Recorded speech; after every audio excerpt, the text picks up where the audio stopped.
Salut à tous les apiculteurs, bienvenue sur ma chaîne Apitof. Bon, aujourd'hui j'ai décidé de faire une vidéo un petit peu spéciale. Donc voilà, j'ai décidé de me parler un petit peu de moi. Parce que je me suis rendu compte que dans mes contenus, je me suis jamais présenté réellement. J'ai jamais fait de vidéo pour dire qui je suis, comment j'en suis venu à l'apiculture, quelles sont mes activités.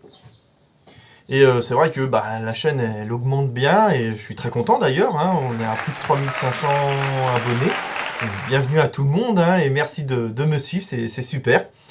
N'hésitez pas pour les petits nouveaux à aller voir ce qu'il y a sur ma chaîne, hein, d'apiculture. Et puis bien de vous abonner aussi, puis de mettre des petits pouces si ça vous plaît. Donc voilà, j'ai décidé aujourd'hui, avec le plus grande humilité, de parler un petit peu de moi. Parce que je me suis dit qu'avec tous ces abonnés, ils ont peut-être envie de savoir à qui ils ont affaire quand même.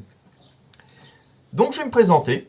Et puis j'espère que ça vous rassurera et puis que vous serez content de savoir un petit peu quel est mon train de vie en tant qu'apiculteur. Donc déjà, je m'appelle Christophe, d'où le nom de ma chaîne Apitof, Tof comme Christophe, hein. Et 45, c'est parce que j'habite dans le Loiret. Donc je suis à côté de Gien, hein, j'habite dans ce secteur-là. Donc Apitof 45, voilà, vous comprenez déjà pourquoi j'ai ce nom-là. Dans mes activités principales que je fais, donc je suis artisan peintre en bâtiment, je l'ai déjà dit dans une de mes vidéos. Donc c'est mon activité principale que j'exerce toutes les semaines. Et j'ai une deuxième activité professionnelle qui est l'apiculture. Alors, comment je suis devenu apiculteur? C'est un petit peu involontairement que je suis devenu apiculteur.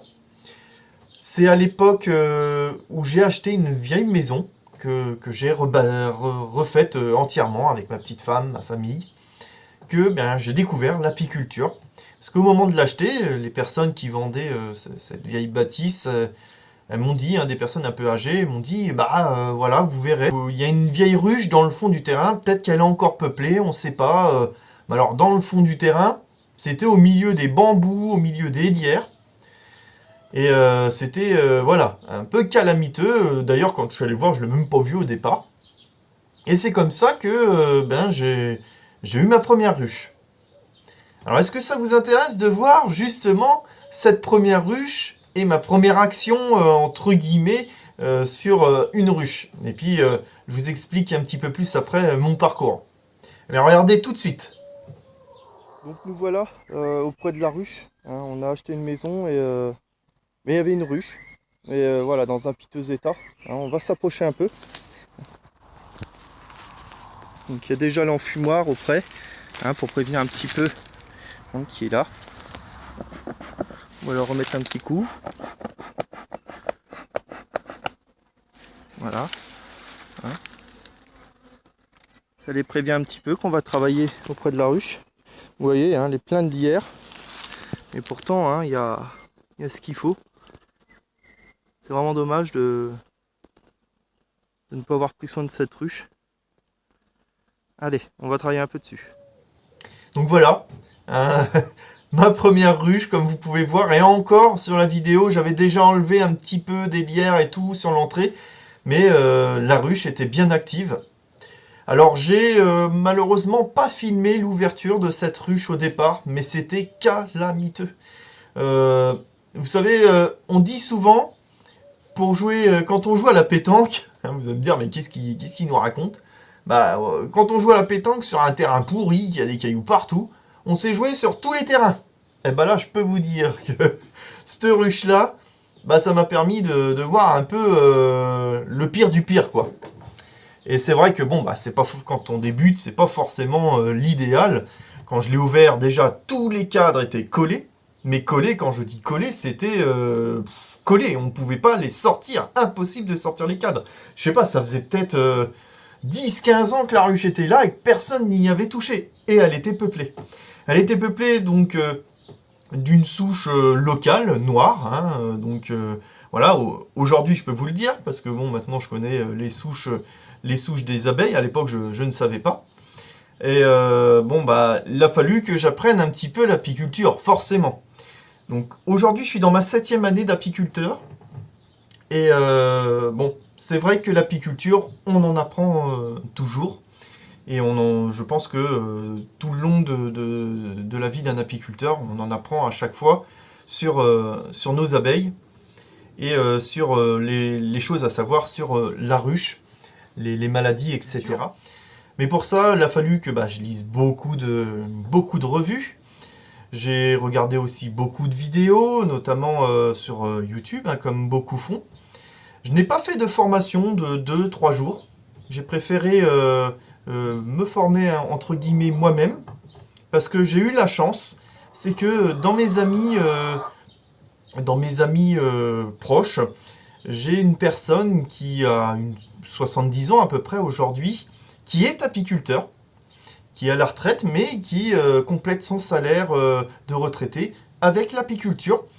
Donc j'ai pu prendre des conseils avec cet apiculteur-là, donc qui était de très bons conseils pour moi à l'époque. Je trouvais qu'il connaissait bien les choses, il n'y avait pas de souci. Alors il travaillait notamment avec de l'abeille locale. Il remplissait surtout ses ruches, pas en division, mais surtout par essaimage naturel. Hein, il travaillait surtout sur les choses naturelles. Hein, il ne traitait pas contre le varroa, il ne vérifiait pas si il y avait des maladies, je sais pas, par exemple du couvain ou de la nosémose ou des trucs comme ça. Pour lui, les abeilles doivent se débrouiller toutes seules. Et si une colonie mourrait, que ce soit par le varroa, le frelon, c'est que c'était une colonie qui n'était pas assez forte. Alors c'était son avis. Aujourd'hui, voilà, moi j'ai ma vision des choses. Je vous expliquerai un petit peu comment je vois les choses par rapport à cela après. Mais il était quand même de très bons conseils, notamment pour bien démarrer ma première ruche. Qu'est-ce que je devais faire avec cette ruche pleine de lierre parce qu'il y avait tellement de bazar dans cette ruche. Et en plus, c'est vrai que j'ai pas précisé, c'est que la hausse qui avait, qui était dessus, elle était blindée, mais blindée de miel. C'est ma première récolte d'ailleurs, hein, de miel que j'ai fait. C'était un vrai plaisir de le faire, même si j'y connaissais pas trop à l'époque. Mais il a été de très bons conseils. Il m'a montré sa miellerie. Hein, il est bien équipé, hein, au niveau de l'extraction du miel. Et il connaît assez bien les choses au niveau de l'apiculture pour ce qu'il en est dans son domaine. Voilà. Donc moi j'ai continué d'évoluer de mon côté. Donc j'ai eu plusieurs ruches au départ. J'ai divisé cette ruche-là que vous venez de voir en vidéo. J'ai eu jusqu'à 3 ruches de cette souche-là. Et vous savez bien que pour ceux qui connaissent l'apiculture, de diviser des souches qu'on ne connaît pas l'identité ou d'où elles viennent, plus on les divise, plus elles sont agressives. Et effectivement, j'ai eu des essaims au fur et à mesure qui étaient très agressifs. J'ai eu mes premières piqûres. Je suis quelqu'un qui est assez stressé d'origine, donc les abeilles devaient très certainement le sentir en plus. Et ce qu'il faut savoir, c'est que avant de connaître l'apiculture, j'avais la phobie notamment tout ce qui était guêpes, frelons, tout ça, parce que quand j'étais petit, je me rappelle, je m'autocultais le terrain de mon père, je sais pas, je devais avoir une dizaine d'années, mais il me faisait faire son motoculteur dans le jardin, j'étais tout content, et je m'étais fait piquer sur le crâne. Et je pense que ma mère, elle a bien voulu faire, elle a pris une pince à épiler, elle a voulu me retirer le dard. Qui dit dard, dit abeille. Parce que les guêpes et les frelons, tout ça, ne laissent pas leur dard. Et elle a dû vider le sac à vedin sur ma tête. Et j'ai eu très mal. Je me rappelle même encore comment j'ai pu pleurer de douleur. Et du coup, j'ai eu la phobie de tous ces bêtes-là qui pouvaient piquer. Donc vous vous doutez bien que ma première ruche, j'étais pas forcément rassuré. J'étais harnaché. Harnaché, comment dire. J'étais protégé comme il le faut. Hein, je voulais pas être piqué. Bon, je me suis quand même fait piquer. Ça a été un petit peu douloureux au départ. Elles étaient très agressives, on partait du rucher, elles me suivaient, mais jusqu'à la maison, les enfants se sont fait piquer, alors qu'ils jouaient dehors et que les ruches étaient à 200 mètres. Ah, c'était terrible. Mes débuts étaient terribles. Alors, Là, je conseille à ceux qui veulent débuter l'apiculture de ne pas hésiter à faire une formation de 2-3 jours ou au moins une initiation avec un apiculteur qui vous montre comment ouvrir une ruche en sécurité, etc.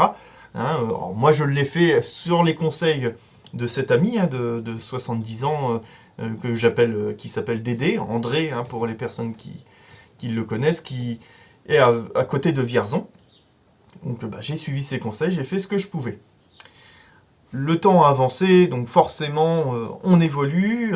Moi, comme je disais tout à l'heure, j'ai beaucoup regardé de vidéos.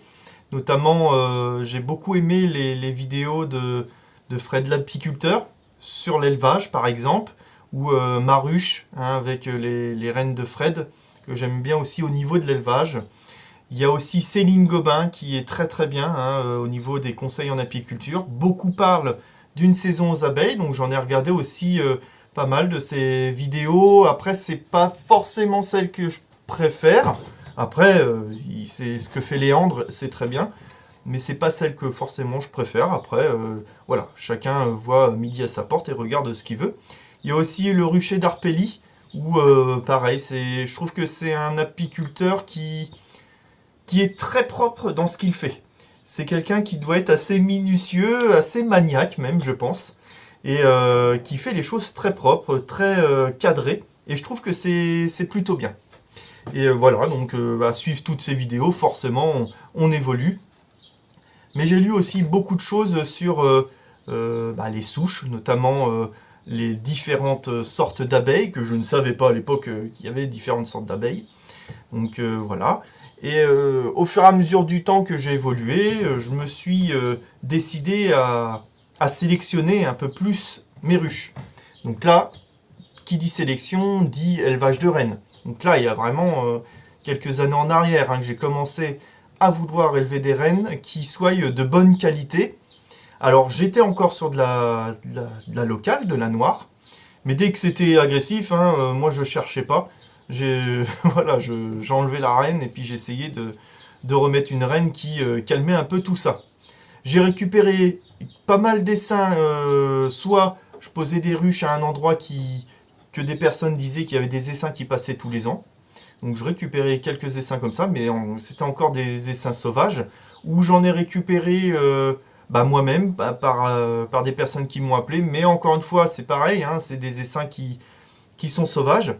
Donc c'est bien de récupérer les essaims, mais il faut encore une fois, pour moi personnellement, faire de la sélection pour travailler correctement dans l'apiculture.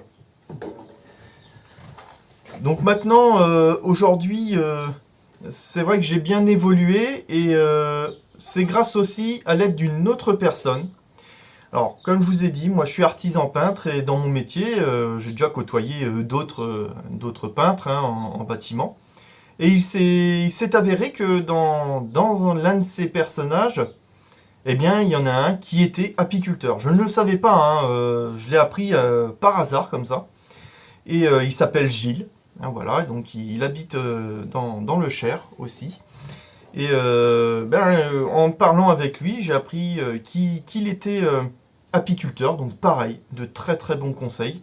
Il m'a aidé notamment pour développer un petit peu mes ruches. Alors c'est quelqu'un qui maintenant travaille, à la différence de l'autre apiculteur, avec des souches qui sont sélectionnées, parce que lui il fait de l'élevage, donc je ne l'ai jamais vu faire de l'élevage moi-même, mais voilà, il procède comme tous ceux qui font de l'élevage, avec des nucléus ou des divisibles.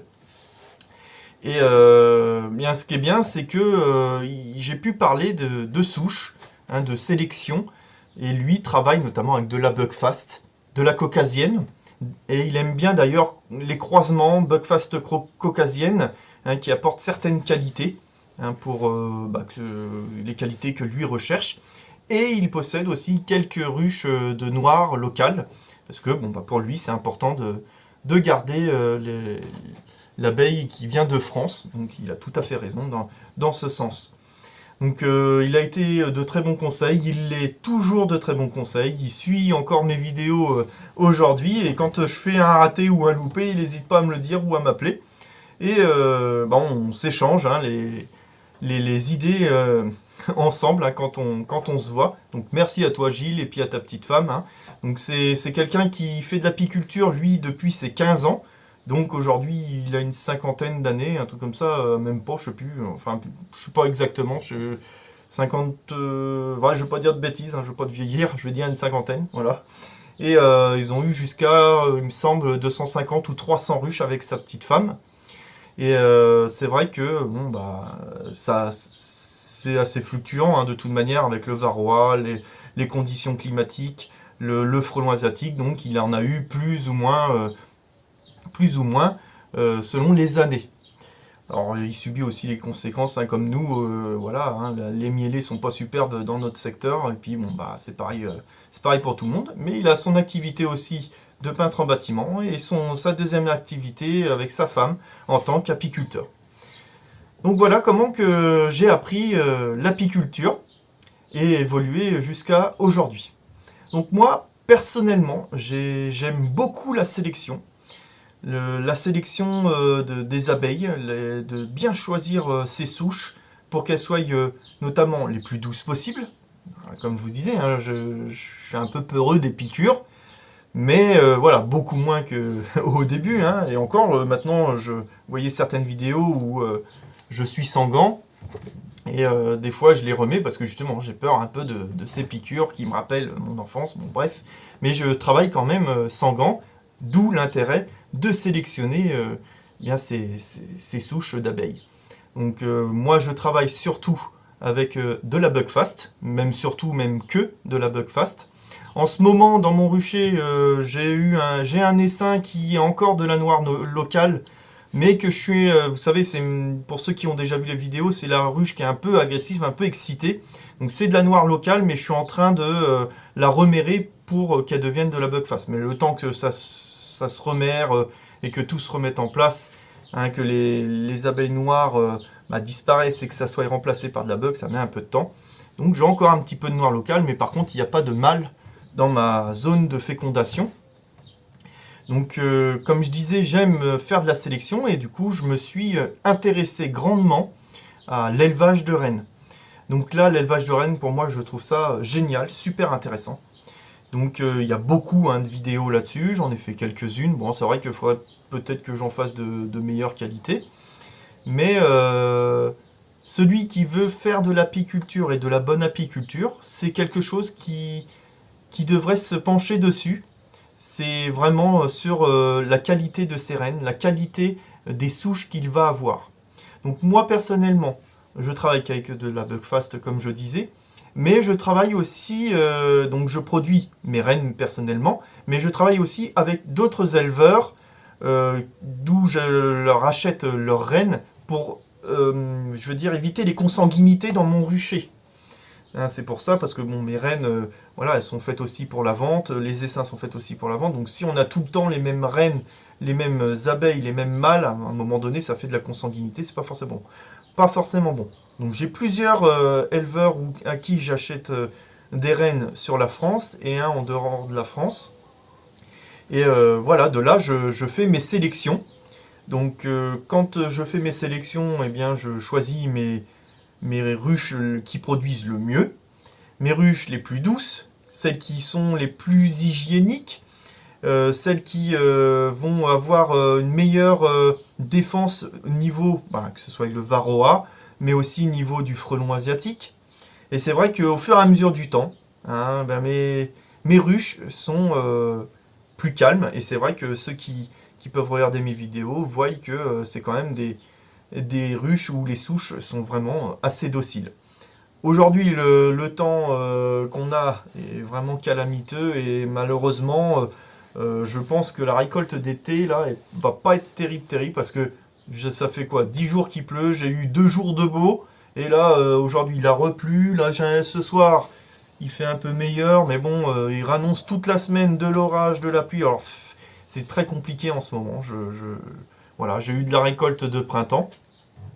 Mais je suis, par contre, un petit apiculteur. Je ne suis pas quelqu'un qui a 300-400 ruches. Hein, non, non. Moi, j'ai mon activité, comme je disais, principale. Et ma petite activité d'apiculteur, où je fais un peu de production de miel, hein, sur ma zone où je fais de l'élevage.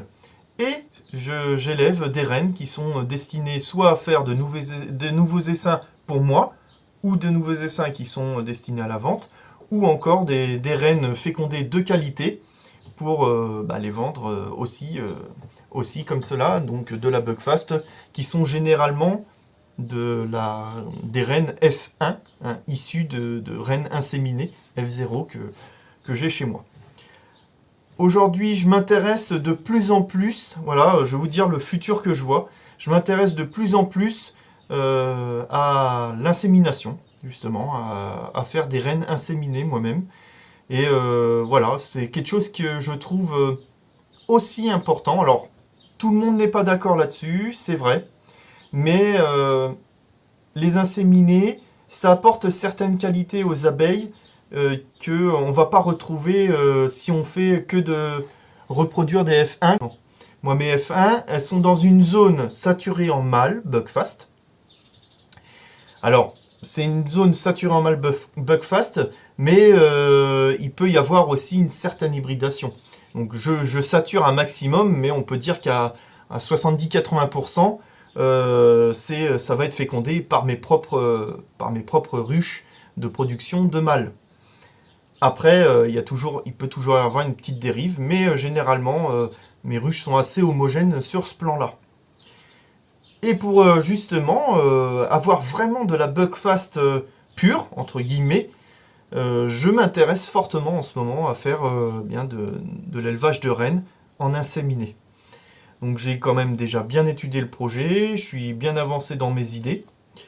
Je pense que je vais me lancer, pas forcément, donc là cette année ça va être foutu pour cette année, mais je pense me lancer l'année prochaine à faire justement de l'insémination.